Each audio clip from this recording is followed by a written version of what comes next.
तो थोड़ा-सा डिस्कशन कनल के ऊपर हो जाए कि भाई ये कनल आखिर बंदा कौन है? अब इसके बारे में सारी कॉमिक्स बुक्स तो आप लोगों ने देख ही ली होगी, जिसके बाद आप लोगों को ये डिस्कशन में तो क्लियर हो गया होगा कि कनल एक ऐसा बीन है जो डार्कनेस में रहता था, जिसने सबके लेने के देने पड़ा दिए थे। लेकिन उसकी थोड़ी ओरिजिनल उसकी कॉमिक बुक रेफरेंस देखेंगे और ये भी जानेंगे कि वो फ्यूचर उसका क्या है? आगे जाके किस मूवीज़ में हमें किस अंदाज़ में देखने को मिलेगा। तो सबसे पहले मैं बता देता हूँ कि कनल हमें कब शो हुआ था। तो जो थॉर की गॉड ऑफ थंडर मूवी थी उसका 6th अब पार्ट था, 6 इश्यू था। उसके अंदर 2013 के अंदर ये इश्यू लॉन्च हुआ था, the Thor God of thunder issue number 6 2023।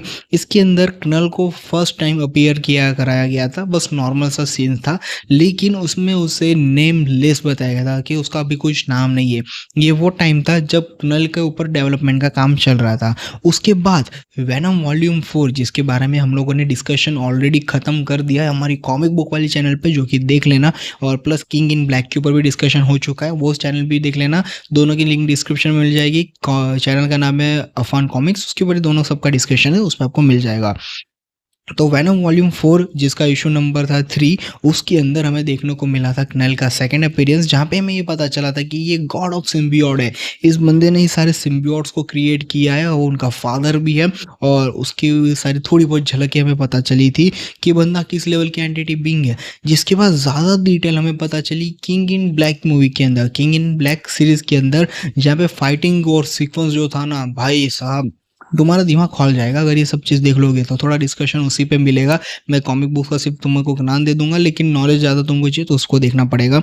जहाँ पे हमारा वेनम जो है, सॉरी कनल जो है, एक डार्कनेस जगह पे आराम कर रहा होता है। जब पूरा की पूरा यूनिवर्स 6th टाइम डिस्ट्रॉय हो गया था और उस टाइम पे पूरा अंधेरा था और 7th यूनिवर्स क्रिएट हो रहा था उस टाइम पर। 7th टाइम कॉलेप्शन के टाइम पे हमारा जो वेनम का जो कनल है वो आराम फरमा रहा था। वो बंदा पूरे डार्कनेस में, उसे आराम ही चाहिए था। क्या काम है, पूरा का पूरा क्रिएशन है, उसने पूरा का पूरा क्रिएट किया है, सारी की सारी डार्कनेस से सारा वर्ल्ड सब कुछ क्रिएट किया है। वो आराम फरमा रहा है क्योंकि वो बंदा अकेला किंग है इस जगह का। तभी होता है धमाका, लाइट सोर्स आता है जो कि किसी और ने नहीं, हमारे सेलेस्टियर्स ने लाया होता है। और वो दिमाग खराब हो जाता है कि भाई ये क्या कर लिया। तब वो अपनी एग्रो स्वॉर्ड निकालता है, जिसकी स्टोरी भी उसमें हमने डिस्कस कर ली है। उसकी स्टोरी भी मैं आपको मिल जाएगी कॉमिक चैनल पे। तो अपनी एग्रो स्वॉर्ड निकालता है और सभी सेलेस्टियर को मारना शुरू करता है। इनफैक्ट वो सेलेस्टियर का गला तक काट देता है। भाई तुम सोच सकते हो सेलेस्टियर जैसी बीइंग का वो बंदा गला काट रहा है, और ये बंदा गला काटने को सबको मार वार देता है। उसके बाद वो बंदा अपनी पावर थोड़ी आर्मराइज करता है, अपने वेनम्स क्रिएट करता है, वेनम सॉरी वेनम नहीं सिम्बियोट्स क्रिएट करता है जो कि अपने अंश से बनाता है और सभी गॉड्स को रोकने में लग जाता है। जिसके बाद होता ये है कि सारे के सारे सिम्बियोट्स और सारे के सारे गॉड्स आपस में मिल जाते हैं और वेनम को सॉरी कनल को एक प्रिजन में कैद कर देते हैं, जिसका कॉडेक्स से लेना देना है, जिसकी वजह से वो अपनी पावर भी बढ़ा सकता है। प्लस उस कॉडेक्स की वजह से वो वहाँ पे आज़ाद भी हो सकता है। लेकिन अभी तक वो कॉडेक्स का जो कंसेप्ट थोड़ा अलग था कॉमिक्स बुक में, वो तुम देखोगे तो ज़्यादा आइडिया लग जाएगा। तो यही हुआ है अभी तक के इसमें। जिसके बाद अब कनल वापस छूटने की तैयारी करता है, किसी न किसी कॉडेक्स हासिल करता है, छूट जाता है और अर्थ पे आता है, क्योंकि उसे पता है कि वैनम की वजह से ये सारी चीज़ें हुई है।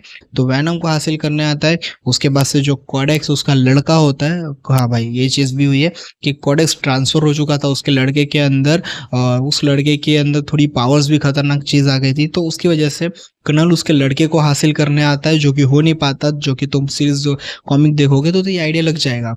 तो मोस्ट प्रोबेबली ये फ्यूचर नहीं होने वाला है हमारे एक्चुअल यूनिवर्स के अंदर। यही होगा कि कॉडेक्स किसी न तरीके से हमारा कनल हासिल कर लेगा, जो कि हो सकता है कि कोई और सिम्बियोट कलेक्शन की वजह से हो, या फिर एक नई हमें जो क्रिएशन दिखने को मिली है एंड क्रेडिट में, वो लाइट वाली वेनम, हो सकता है कि उसकी वजह से कॉडेक्स मिले और उसी को हासिल करके ख़त्म कर दे और हमारे एडी ब्रॉक के वेनम को वापस ले आए। जिसकी वजह से कनल का फ्यूचर जो स्पाइडरमैन के यूनिवर्स पे मेन विलन ऐसा कर देंगे, जहाँ पे हो सकता है कि मैडम वेब को भी वापस लाया जाए, सारे के सारे स्पाइडरमैन्स लेकर आया एक तरफ लेकर आ जाए, और हो सकता है कि सुपीरियर स्पाइडरमैन भी हमें शो करने को मिले, जिसकी मदद से ये लोग सारे के सारे लोग मिलके कनल को फाइट करें और कनल का दी एंड कर दे। और हो सकता है कि कनल के ऊपर डिस्कशन काफी ज्यादा लंबा हो जाए, क्योंकि उसकी पावर ही इतनी डेंजर है, बंदे के पास इतना फ्यूचर है कि वो थैनोस लेवल बिंग से भी खतरनाक तरीके से फाइट कर सकता है। और जिस तरीके से हमें बताया है, ये वही लगता है कि जिस तरीके से अवेंजर्स फर्स्ट मूवी के अंदर जो थैनोस का प्लान था वो सक्सेस नहीं हो पाया क्योंकि उसके पास और भी मल्टीपल प्लान है। हो सकता है नल को भी उसी तरीके से रिप्रेजेंट करा जा रहा हो और इन फ्यूचर के लिए उसके लिए काफ़ी तगड़ा प्लान हो और वो मूवी में जान डाल दे यार।